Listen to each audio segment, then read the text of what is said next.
If you're in Seattle, and you need to buy or sell a home, we'll be right there for you. Because we're the realtors that you can trust. So go to ronanddonsitdown.com.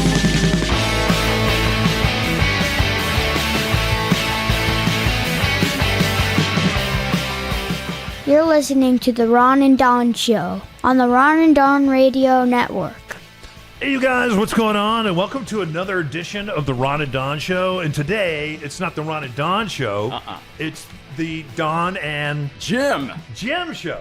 Jim Devers here. You know him from Evening Magazine, but now he's doing something even bigger with Kim Holcomb. What do you, bigger and better. What are you guys doing? Because I've been tuning into Evening Magazine. Well, Kim and I, we really missed working together and being on that show, and we both left for different reasons at different times over the last year and a half, and we just love telling these stories, about the Northwest and meeting all the people around the Northwest.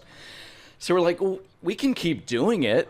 And so we started something we call Upper Lefters. It's a YouTube channel, and we've got little mini shows and stories, and we've only been up for a couple weeks. Yeah. But we are having so much fun with it, and we've got big plans.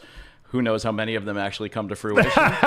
Doesn't matter. Honestly, it really doesn't matter. Yeah. I basically semi-retired at the end of March, and I was like, I can't just sit around. I'm way too young.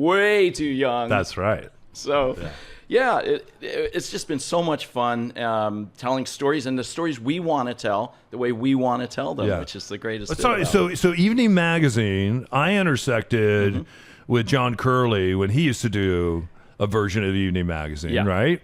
And for 14 years, he was the longest serving host. And I saw him at an auction one day. He was doing a Sounders auction, and I'm like, you would be incredible on the radio.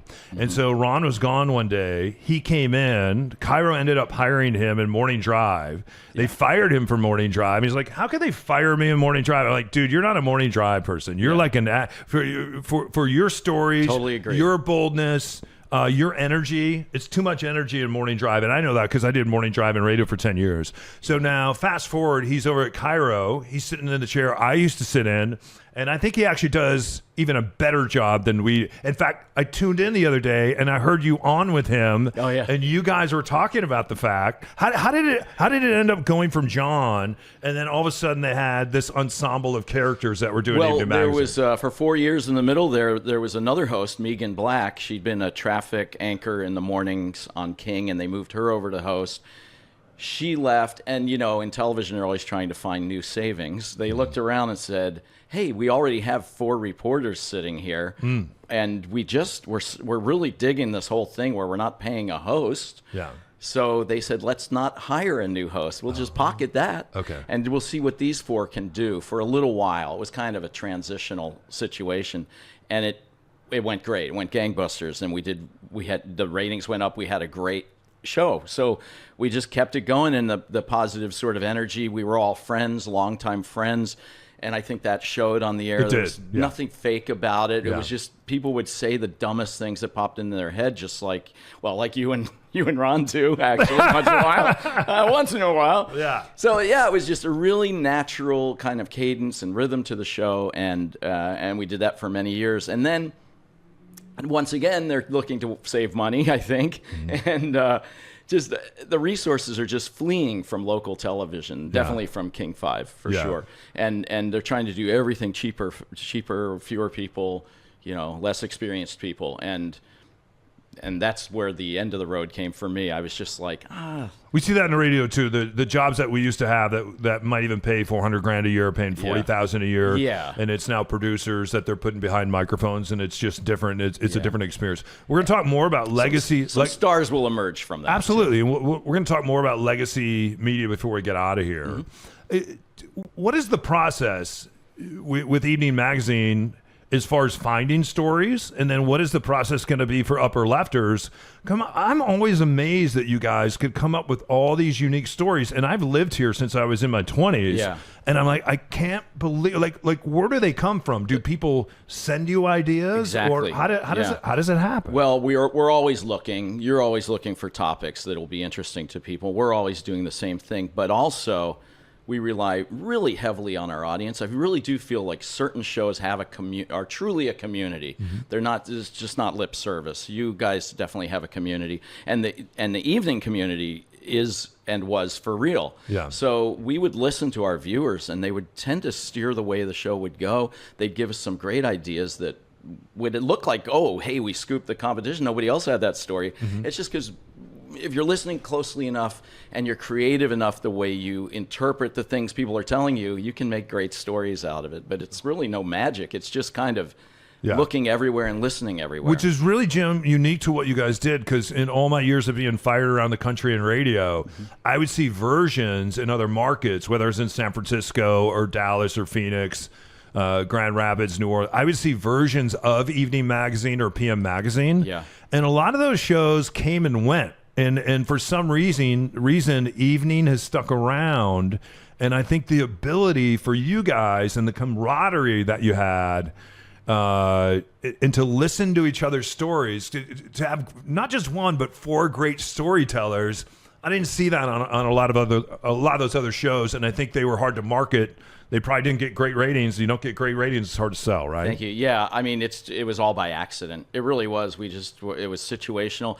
If you were to cast that show, you wouldn't have three middle-aged white guys and a white woman, and you probably shouldn't. If you were building it from the ground up, it would probably be a little more diverse, a little more reflective of the community as a whole. But we happened to be the people sitting in those chairs when they needed to just throw something on the air, like 12 years ago. I'm losing track of time. Wow. I think it was like 12 years ago that we did the 4-person thing. And then it kind of just by accident worked. Yeah. You know, and I don't know about all these other places. I have worked in some of these other places. I started in Johnstown, Pennsylvania when I was 21 and hosted a PM magazine back then. So like I was there, and I also worked in the national office for PM magazine and Evening magazine. So I saw, as a producer, and I saw all these other shows, and it was interesting to kind of, maybe I assimilated some of those too, and it was certainly helpful to see so many different ways that you could approach this show. How are you going to pick stories? How are you, Kim, going to do this? And then how are you going to have the manpower, the woman power, the human power? We do not. To pull this off, to pull this off and to tell these stories. I was up till 2 a.m. last night editing. Are you editing all the stories yourself? I'm shooting them on my sophisticated gear. They look great on your phone. Yeah, on my phone. Yeah. And I've got a few little things I can add to it with microphones and lighting and stuff like that. But yeah, my whole crew is in my pocket. My whole studio is on my laptop. And it's so great. I mean, I love this technology. I've always loved every aspect of making television or whatever it is we do now. And it's just so much fun to dig into all that. We get our stories the same way we did kind of on Evening, which is by listening to people and also following our own passions and interests. If you're really excited about something, it's going to look way better than if it's something you're just sort of dragged into doing. And so we're never assigned anything. We assign it to ourselves, kind of like you guys. I mean, it's really great. It's interesting. When Eric left Como and he used to do Eric's Little Heroes, I saw him online. He was doing a story the other day about a gentleman that lived in the South End that was kind of losing his way.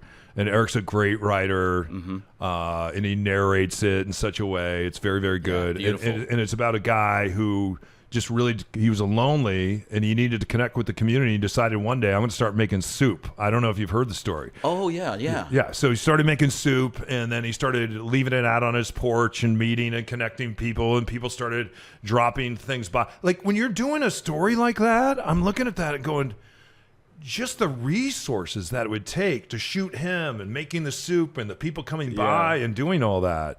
So this is really a labor of love for you and Kim, because you're going to be doing all this yourself. Yeah, and I love stories like that, and we'll probably get into a few more of them. We're trying to get to know the people of the Northwest. That's why it's called Upper Lefters, because the ers is you and me and everybody else out there who lives in the Northwest, in the upper left corner of the lower 48. So we're definitely going to go out and tell a lot of those people's stories. Right now, what we're doing is we're sort of relying on our combined. We have a half a century combined knowledge of the region, and we're pulling from things that we loved to do in the past and looking at things that we want to do in the future, and what's a story that you and Kim it into our lives. What's a story that you and Kim are working on right now that you're excited about? Well, I have something coming up a little bit later this week on waterfall corridor out by Hood River, Oregon. I love waterfalls. It's just that's the thing. I was just following my own passion. So my wife and I went on a little tour, just from about a half dozen waterfalls, and it's amazing that part of the country. The geology just makes for these incredible waterfalls, and they're all within about 15 miles of each other, and it's right there. And I've driven past before and never stopped and said, "Let me go get out of the car and actually go and look at these." So this is part of the fun of doing Upper Lefters, is that it kind of makes me take the phone out of my pocket. I'm not just taking a selfie. I'm trying to think, how do I dig into the thing a little deeper, tell the story to other people? And so I can just roll it into my life and create some adventures for myself too. Yeah. So if people want to find you, you just want to go to your YouTube page? Yeah, that's probably the easiest. Upper Lefters on YouTube, or on all the other social media too. We'll put that in our show notes too. All right, we're gonna come back, hit the topic wheel, and then before we get out of there, for young people that are want to be influencers and broadcasters, that sounds great. I want to talk about that. And as we do it, I'm going to get a shot of you, Don, because this has to go on Upper Lefters. Hey, you guys, don't go anywhere. Jim Dever filling in for. Hey, can you look at my camera? Oh, Jim, this is the real camera. That's not the real camera. Jim Dever. This is the real camera. Matt off the mic. Where am I supposed to look? Jim Dever is filling in for Rhonda the Ron and Don, who's in Spain right now. So we're coming back. We're going to hit some topics next. Don't go anywhere. You've been listening to the Don and Jim show right here on the Ron and Don Radio Network. Nailed it.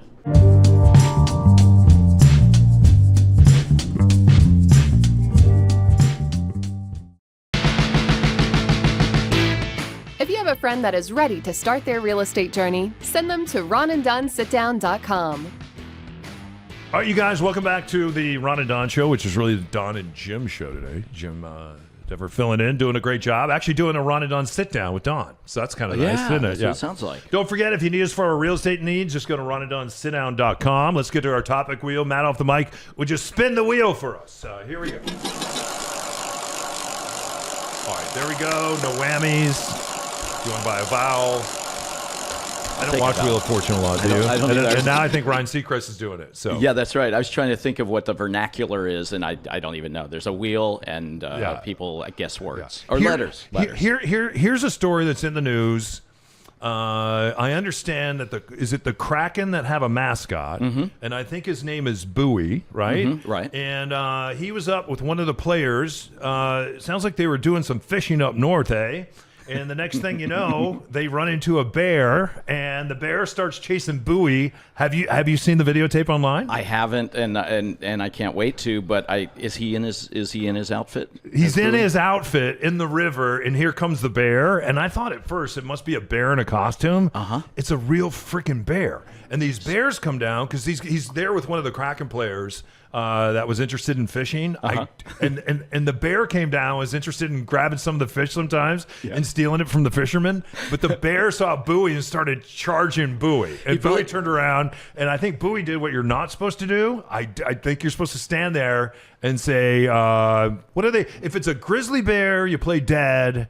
If it's a black or brown bear, that's too much. You have to identify. You have to know how to identify bears before you can protect yourself. But you're not supposed to run because they can run, I think, 35 miles an hour. And when you run, you identify yourself as prey. Yes. So he sees Bowie running, and he's like, I don't know. It's big and it's furry looking, and maybe that's dinner. Yeah. So what about you? I've seen some bears sometimes when I've been out doing some trail running. Oh, Matt's showing you. Oh, thank you, Matt. Yeah, there it is, right there. There's Bowie out in the river. Retreating from the bear. Oh my gosh. Isn't that crazy? I like how it looks like everybody's getting ready to run and let Bowie in his giant head have to fend for himself. Yeah. Have you ever been out covering a store and you ran into a hairy situation, either a human or an animal? Or yes, plenty. But not a bear. I don't think I've ever run into an actual wild animal of any sort that I had to be afraid of. We went looking for Bigfoot once. You did? And yeah, we had this guy on camera who was very serious about the fact that he had seen Bigfoot. And then he thought it would be smart to punctuate his story by saying at the very end, very dramatically, "And I wet myself." No, he didn't. I used that soundbite.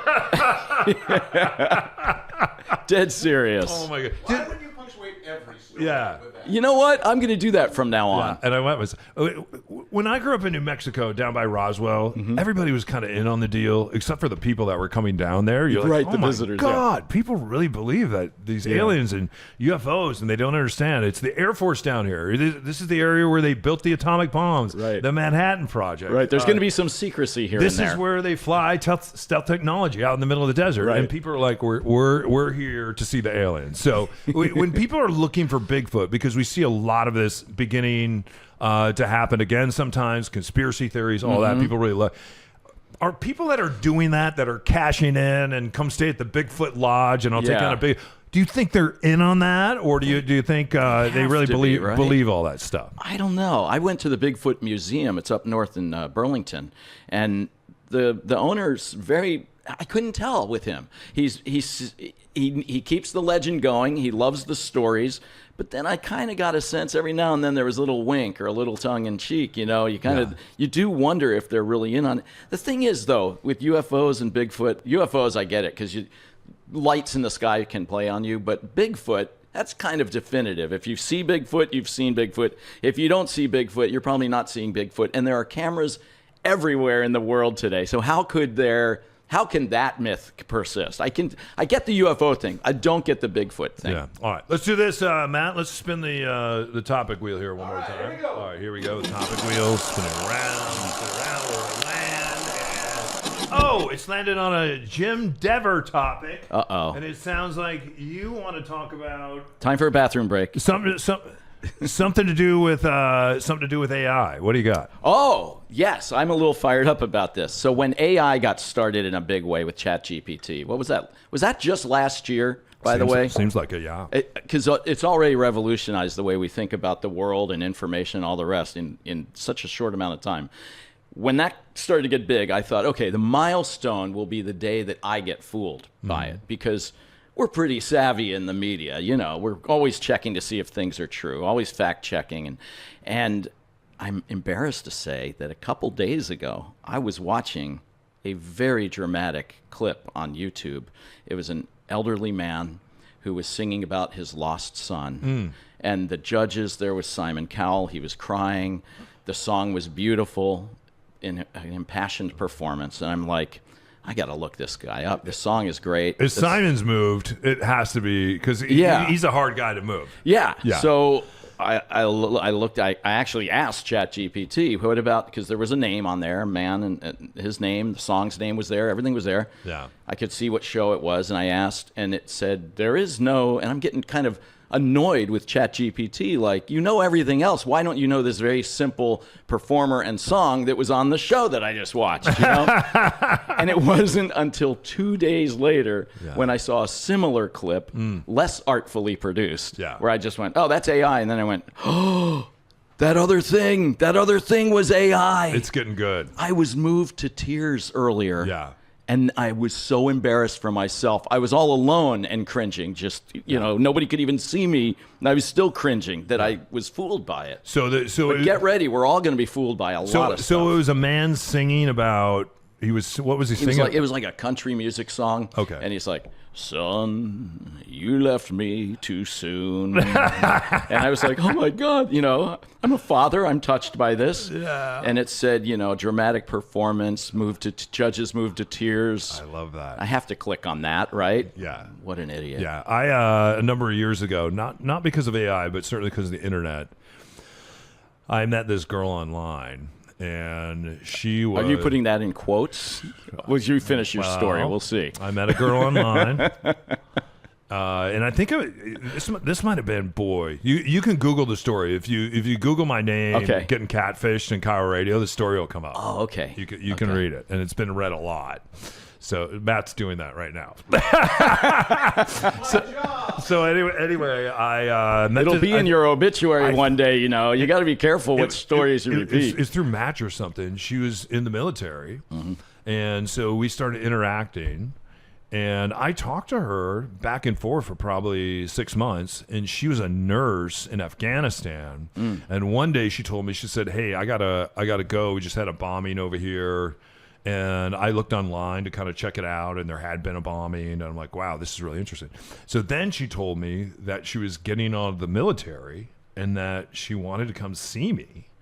And I'm like, I would, and she's going to be stationed here at Fort Lewis. I'm like, Whoa, right score. right down the road. So you're like making plans for life at this point. She's beautiful. So then she told me at some point that she thought we should get engaged, and I'm like,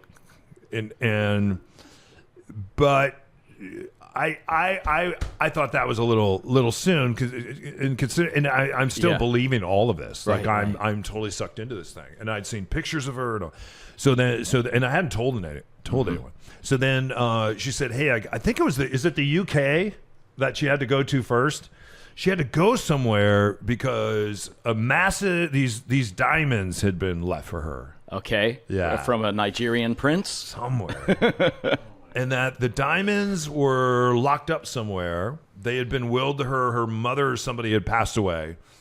In order to get the money out, or to get the diamonds out, and she wanted to use one of these diamonds for our engagement, and she was going to give me half the diamonds, and she could keep half the diamonds. Oh, that's a good deal. But there was some kind of, because they had been on hold for so long while she's in Afghanistan, there's some back pay for the protection of the diamonds that had to be paid. Oh my gosh, so specific. Yeah. So then I went over and I told Ron this, and Ron is like, he's Mr. Computer Whiz. Yeah. And he pulls her up on his computer screen, and then all of a sudden you start seeing pictures of her all over the world, and it's the same girl, same story, same dude, and he kind of like had somehow reverse engineered her picture. Wow. How long had we found out it was really some guy like in Uzbekistan or something like Yeah. that. So trying to get the money so you can get the diamonds, and then she would be free to come over with the diamonds to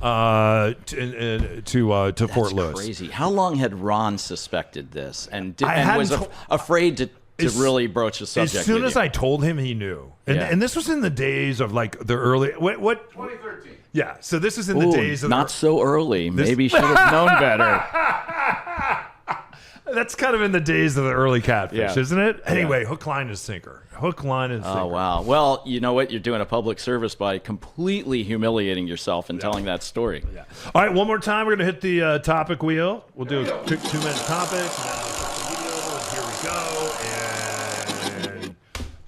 And here we go. Mariners, Seahawks. By the time you've heard this, I think the Mariners are on a tear right now. Yeah. I went to a game last night. I'm going tomorrow, actually, You're going- with my wife. Yeah. Ever cover any of the Mariners stories? How are you feeling about the Mariners right now? And they remind me a little bit of the '95 team. Exactly. There's that energy, right? Well, and Dan Wilson, who was the catcher, and for the younger folk out there that are listening, Yeah. he was the catcher. Edgar was the slugger, Yeah. who's their hitting coach. And then I love the fact that and they we've have got a star catcher right now, we do. too. And I love that they put Jay Buhner up in the broadcast booth every once in a while because he's such a great storyteller. So I love the '95 team coming back. Ichiro's going to be here this weekend. Randy Johnson's in town. So are you going to go out for some of the festivities? we're going to the game tomorrow, and I think it's Ichiro jersey night. It is, yeah. So, do you know any tips on that? Are there any ways to kind of get in? And they only give them to the first 20,000, so they're going to be those people they're probably in line right now. Yeah, right? yeah. You got to get there early, and they were giving out something last night. And I have to say, they're playing the White Sox on a Wednesday night, and the park was packed. So people, I say congratulations to the Mariners for going out and doing something they haven't done before. And they saw an opportunity. They said, we're going to go spend money. We're not getting one bat. We're going to get two bats. We are in a position right now. I think all of Major League Baseball is paying attention. And I do love going to a baseball game, because you'll see some Seahawks fans there, you see some Sounder fans there, you see some Cougs there, you see some Huskies there. It seems like everybody comes out of their corner and they get together and everybody cheers for the Mariners. One thing I love about the spirit of baseball in general is that the fans, even the opposing fans, tend to be nice to each other. Very much, yeah. It's it's not always that way. Maybe in the NFL when Philadelphia, very famously has a jail cell in their stadium, Yeah. But baseball, it's still the great American pastime. In part, I can go to. I probably don't see as much of a game when I go to a game, because you go and you're eating your hot dog and you're having fun and talking to people, and then about halfway through you're like, oh, whoa, seventh inning. I don't know what's going on. And I was sitting there last night, even on a cloudy night, the roof is open, and you're looking at a very dramatic sky. All the fans are there, the lights are on, and I'm like, is there anywhere else in the world that you want to be right now? The cool thing about traveling and coming back from Ireland, you have a great appreciation for where you went in the culture, but then you come back, and I have a great appreciation for what we have here as well. So that was kind of nice. Seahawks, really quick. People are saying maybe they'll win 8 games this year. They really are revamped. They're going to play tonight. So by the time we've heard this, Thursday night football is happening. How do you see the Seahawks this year? In the short term, I'm really looking forward to Pete Carroll being back on the field with the Seahawks, but not with the Seahawks. But no, I think it's going to be a great season. We say that all the time. Where did I see somewhere? Somebody was analyzing their chances for the season and said they're definitely going. And I'm jinxing it, so I apologize, but definitely going to make the playoffs this year. And they missed the last 2 seasons, playoffs the last 2 seasons, right? So that was the biggest drought I think they've had in a long time. So you go from the oldest coach in the league to the youngest, and it's got to change the culture. But to me, it's a toss-up. Who knows how it's going to gel until we start watching. The thing I learned, I used to do pregame and postgame and sideline reporting for the Raiders. Did that for the Cowboys as well. And then when there was no ESPN, Ron and I, we were the show. When you go back, especially in 05. It's our show and Dory's show that kind of did a lot of the football stuff, because we didn't have a 710 ESPN yet. I have to say, being around all those teams, it really comes down to who's healthy and who's not. Because every time they go out there and play, it's just a car wreck. And then a lot of those guys, and fans don't see this, but before the game, the longest line is whenever you hear this, it's a game time decision. What they're not telling you is the ugly part of the NFL, that these guys are lined up, they're taking shots, and they're getting shot after, they're just getting shot up. And then they're going out there and just seeing if they can take the pain, because they all play hurt and they all play with injuries. So we can sit here and really feel like the Seahawks are going to make a run this year, but it really comes down to how many really healthy bodies, or bodies that you have that are going to be 70% when you get to November and December. That's really what it comes down. Let's start watching it during preseason, but that doesn't tell you anything either, because they're tucking away their best players and protecting them. I do have to say we've gone a little long here. I hope this 12s reappear.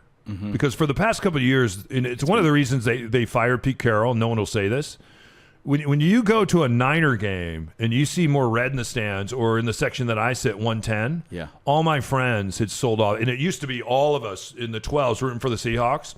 Everybody sells off their tickets now. And so this 12 thing has really dissipated. I hope it comes storming back. We're a bit of a fair weather fan town, though, here, for sure. I mean, we were talking about the Mariners. Same thing. You know, when they're hot, the stadium's full. When they're not, it's not. Hey, you guys, don't go anywhere. Jim Dever, Don O'Neill, we'll see you on the other side of this.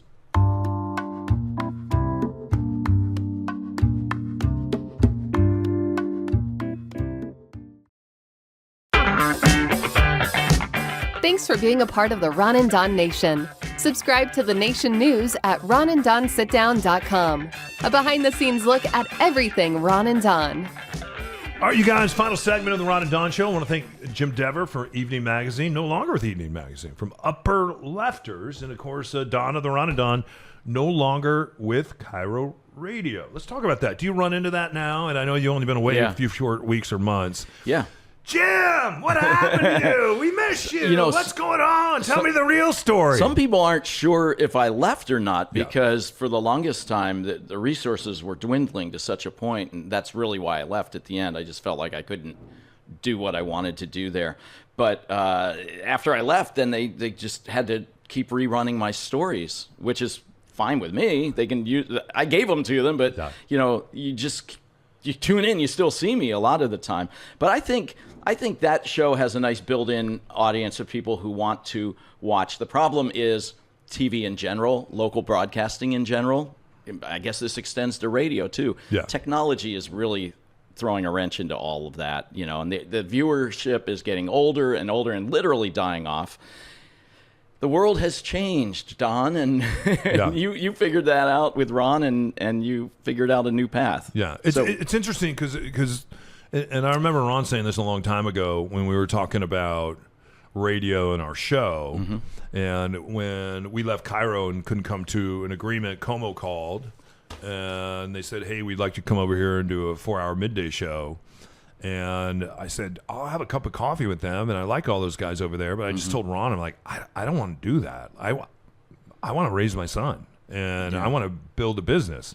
And I also want to go talk to some of our advertisers. And why have this money funneled through the radio station when the money can just come directly to us, and then we can spend that on our business? And like, we just spent $25,000 on kids in philanthropy at high schools, buying wrestling mats and helmets and mouth guards and spending money on the things that we really care about. That's fantastic. Instead, that money be rolling around at Cairo somewhere, paying a sales associate, and there's nothing wrong with that. But it's like, we're kind of their bread and so why would we go back to that? So and it's a 12-hour day. There'd be no way I could go out and coach my son or go on this trip we just went on. And even in radio, when you have time off, you don't have time off. And the managers say, hey, if you take time off, you're going to lose your audience because of everything that's out there. Yeah. And it's really true. Like, I just took a 2-week trip. I've never taken a 2-week trip to Europe ever before. I've taken a 1-week trip. Isn't that great? Isn't that great? You can do that now. Yeah, because I didn't worry about that. I'm like, you know what? People watch us when they want to watch us. It's in bite-sized chunks and pieces. When Ron's gone and he's in Spain, Jim will come in and we'll sit down and this will play whenever people want it to play. So I think the days of radio and television, the difference is, like, my son is 15. He doesn't watch the evening news, but he's interested in the news, right? Yeah. But he gets his news from different sources and certainly different influencers, and sometimes kids even his own age, right? So, and he has a certain view of the world, and he has certain influencers that he follows. So, so for you, when you guys are thinking about, or when people come up to you and they want to be young influencers, or they're like, hey, I want to be a reporter, I want to do what you do. Yeah. It's always a difficult thing to answer, honestly. How do you do that in the space that we're in now? That legacy media is kind of stuck in a place and it's dissipated. I do have real trouble with it because I love legacy media. I grew up listening to the radio. I grew up watching television, and it was such a thrill to work in local television. It's just that those entities were created for the technology of their time, and that technology has moved on, and they're still trying to find their way. And I got to a point where I realized it's not going to find its way. I think within 3 years, we'll probably be down to 2 television stations in Seattle. I really do believe that. I don't think a major market can no longer sustain all of these TV stations broadcasting locally. And I'm shocked that years ago they didn't figure out, like, why don't we not all put the news on at the same time at the night? Why are we competing for the news audience? You know, I guess you can't cooperate when you're competitors, but if somebody put local news on at 8 p.m., it would do huge ratings probably because the network programming isn't so great at 8 p.m. anymore. So a lot of people would actually just watch the news, I think. You know, it's just but that kind of thinking, it's so calcified now. Local broadcasting is so calcified, they can't figure out how to find their way. And it's frustrating. Meanwhile, here in the online universe, you can do anything you want, and I love the freedom of that. So I would suggest to a young person, go there, you know. It may not seem like the most revolutionary idea, but start a YouTube channel, start a podcast. At least learn that way, and then who knows where it's going to lead in the future. There's technology coming that we can't even conceive of, but you'll be ready for it if you know if you know the skills. Learn how to write, learn how to talk, learn how to present stories. Well, how did you learn to write, and then how did you learn how to tell a story? Because people are very interested in telling a story, and we always hear this word all the time about being a storyteller. Yeah. But you're such a good one. How did that happen? Appreciate that. How did that happen? Well, I took a great interest in it, I think, early on. When other kids were reading comic books, I was reading books about Dan Rather. Is that right? Yeah. So a bit of a nerd that way. I started my own little mimeograph, if you remember that technology, newspaper in 5th grade. You know, I was always doing things like that. And just when I got a journalism degree at Penn State, I just was always in love with it. I think that's part of it. My grades were not great because I spent all the time I had over at the student radio station learning how to do, to tell stories, in that case, radio style documentaries and things. Did you ever do hard news? Because now what you do is considered soft news. Yeah. What made you say, I don't want to do the hard stuff anymore? I got a call out of the blue. I was a news reporter in Altoona, Pennsylvania, and I got a call out of the blue from the neighboring station in Johnstown, Pennsylvania, and they were starting up a PM magazine show. Yeah. And they said I'd only been a reporter for about 6 months, and I was picturing 60 Minutes in my future somewhere, And then I get this call out of the blue, would you come in and audition for this host job? And so I did it reluctantly, thinking, oh, this is going to divert my career path. I'll never be able to do hard news again. Yeah. And sure enough, I probably can't. What was so great about Evening, though, is that that's a show that can reinvent itself night after night. And so for a phase there, we actually did do a lot of harder stories. I did stories on Romanian orphans. I did stories on sex criminals and things that you wouldn't see on Evening, probably, thankfully, today. Yeah. But that gave me a chance to do that sort of, more serious side as well. How did you keep reporting during COVID? I hated COVID, by the way. Let me put a disclaimer out there. But the I opportunity, loved COVID. But the opportunity, yeah. From a creative point of view, I loved the idea that we can't do anything the way we used to right now. Mm-hmm. What are we going to do? And I love a startup. Maybe that's why I'm doing Upper Lefters right now on YouTube, because I just love creating new systems and coming up with something new. And we had so much fun during a time that was not very happy, but the work was really fun because we had to figure out how do you get on. What we did was we all sat in front of our computers and we split the screen into 4 boxes. Mm-hmm. And we recorded ourselves on our phones at home.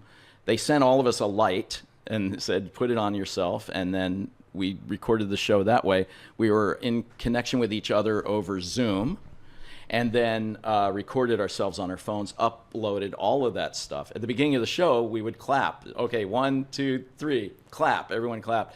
So that the editor could get some sense of where the sync is to make them. Before we go, I want to know your favorite story you covered during COVID. I'd say for me, the thing that I miss and the thing that I love is when I saw, I get teary-eyed about it, but when I saw choirs finding ways to sing with each other, symphonies to be symphonies, songs that we picked, and you would see people around the world stepping to a microphone in a We Are the World type fashion. Some of them are artists you would recognize. Some of them are street performers. Some of them are your neighbor Bob. And the way the editors then would go in and weave these performances together. There were some beautiful moments during COVID, and it was also a missed opportunity. It was a chance for all of us to show our best side. And instead, somehow we as a country figured out a way to use it to divide us. It never made any sense to me. Early on during COVID, I thought, oh, this is a horrible thing, but it could also be a beautiful thing because you can see people reaching across, helping each other, coming up with new ways to create art and to speak to each other and about each other. And then, of course, crass political ideologies got involved. But early on, my favorite story in COVID was we went out and I just collected shots of signs. And I just did it was like a video essay of the signs, and they were all such beautiful sentiments, we'll get over this together. That kind of a sentiment. And I just strung them all together and wrote something very simple. But it was one of my favorite stories I ever did. It didn't have any interviews. It didn't have anything like that. It just showed people's signs. And I remember driving around my son's elementary school when you would drive and do your graduate stuff, and he was in 5th grade.